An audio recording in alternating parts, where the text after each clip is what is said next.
చిన్న నిమ్మకాయ అంతా చింతపండు వాటర్లో నానబెట్టేస్తున్నాను. ఫస్ట్ శుభ్రంగా క్లీన్ చేసుకొని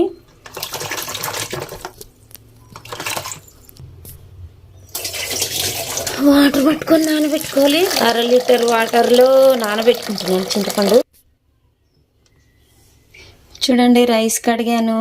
మూత పెట్టాలంటే చేతిలో సెల్లుంది. చూడండి, నేను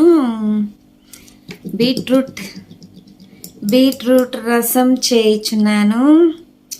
బీట్రూట్ తొక్క తీసుకొని చిన్న చిన్న ముక్కలు చేసుకొని వాటర్ పోసుకోకుండా మెత్తగా గ్రైండ్ చేసుకోవాలి. అవసరమైతే తర్వాత పోసుకోవచ్చు. 3 పచ్చిమిర్చి, 3 ఎండుమిర్చి కూడా వేస్తాను కాబట్టి 3 పచ్చిమిర్చి వేస్తున్నాను. కొంచెం రసం ఘాటుగా ఉంటేనే బాగుంటుంది. నేను కర్రీస్లోకి ఉల్లిపాయలు తక్కువ వేస్తాను, రసంలో అయితే మాత్రం ఎక్కువనే వేస్తాను. ఎందుకంటే కర్రీలో ఉల్లిపాయ ఎక్కువ వేస్తే తీయగా అవుతుంది కూర. తక్కువ వేస్తాను ఉల్లిపాయలు, టమాటా ఎక్కువ వేస్తాను. రసంలో పుల్లగా ఉంటుంది కాబట్టి రసం ఉల్లిపాయ ఎక్కువ వేస్తే బ్యాలెన్స్ అయిపోతుంది, మనకంత పులుపు అనిపించదు. మా బాబు డెలివరీ అప్పుడు సిజరిన్ అయినప్పటి నుండి నాకు ఉల్లిపాయ ఘాటు పడదు. తల భయంకరంగా తిరుగుతుంది ఉల్లిపాయ ఘాటుకి. కళ్ళు ఘాటు చాలాసేపు తగ్గలేదు నాకు. బీట్రూట్ కట్ చేశాను, మిక్సీ పట్టాలి. కొన్ని వాటర్ పోసుకొని, కొంచెం కళ్ళు ఘాటుగా ఉన్నాయి అందుకని బ్రేక్ తీసుకున్నాం. నేను థమ్సప్, స్ప్రైట్, అదే మిరిండా ఇలా ఉంటాయి కదా కూల్ డ్రింక్స్. అసలు నేను ఆ కూల్ డ్రింక్స్ అస్సలు తాగను. నేను మామూలుగా జీరా ఏంటంటే జీరా కొంచెం అరుగుదలకి, గ్యాస్ ట్రబుల్కి వాటికి బాగా పనిచేస్తుంది కదా. ఇది అలవాటు నాకు బాగా తాగడం. కూలింగ్ లేకుండా తాగుతా. కూలింగ్ లేకున్నా కానీ టేస్ట్ బాగుంటుంది. ప్రాసెస్లోకి వెళ్దాం. చూడండి, నేను మిక్సీ పట్టాను. బీట్రూట్ రెడ్గా ఉంది చూడండి. బీట్రూట్ పట్టి అక్కడ జార్ అక్కడ పెట్టాను. అలా వాష్ చేసుకొని వస్తుంటే రెడ్గా ఉన్నాయి చూడండి మరకలు. వీడియోలో చిన్నగా కనిపిస్తుంది, పెద్దగా పడిపోయింది.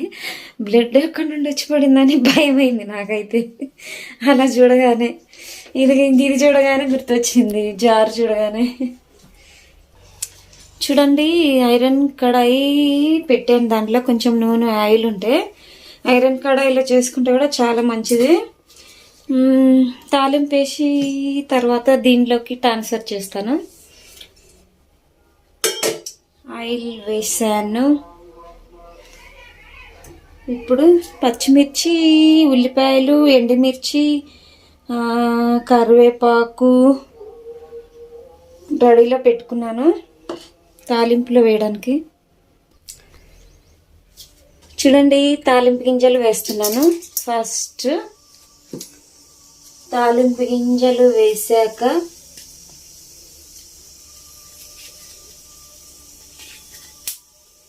కొంచెం ఇంగువ, అయిపోయింది కూడా.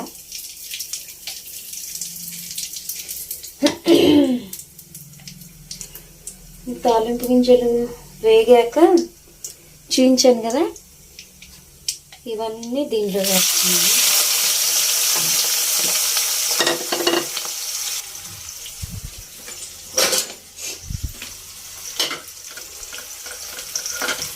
పసుపు వేసాను. వీడియో మిస్ అయింది, ఆన్ చేశాను అనుకున్నాను కెమెరా.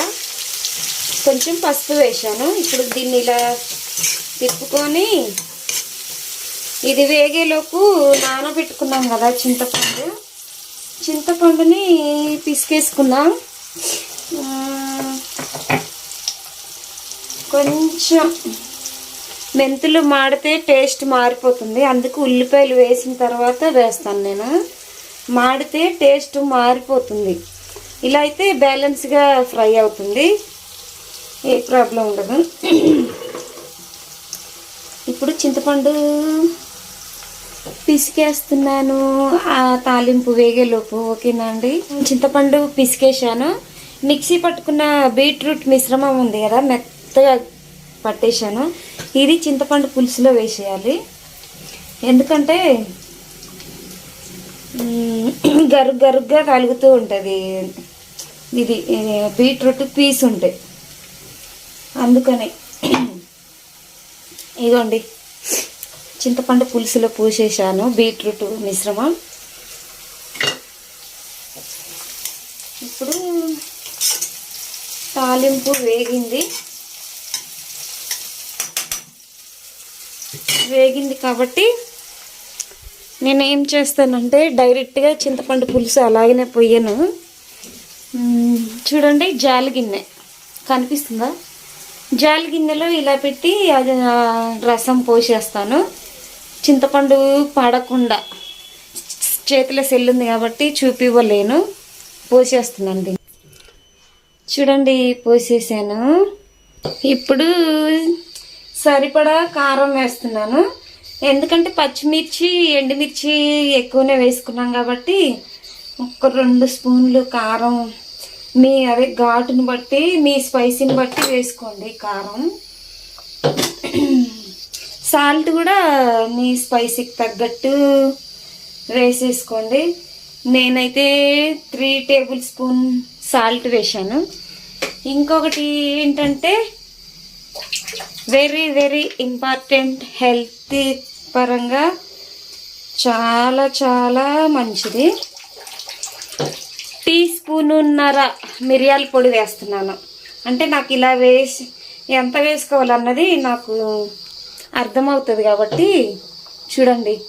1.5 స్పూన్ మిరియాల పొడి వేసాను.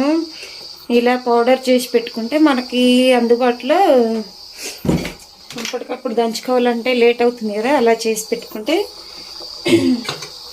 ఫాస్ట్గా అయిపోతుంది అంతా. ఇప్పుడు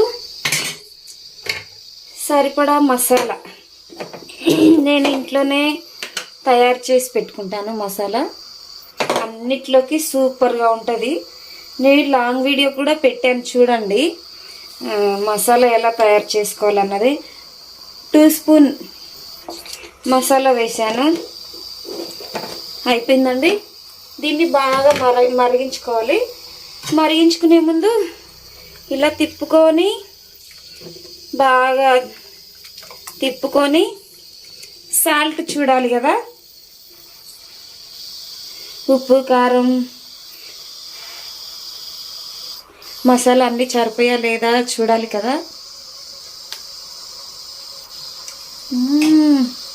సూపర్గా ఉంది. అయితే పుల్లగా ఉంది, కొన్ని వాటర్ కలుపుకోవాలి.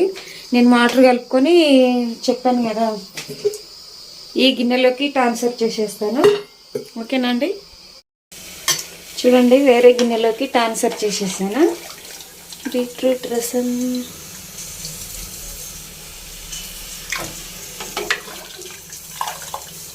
రైస్ కూడా విజిల్ వస్తుంది. మా వారు కూడా లంచ్కి వస్తున్నారు, అయిపోవచ్చింది.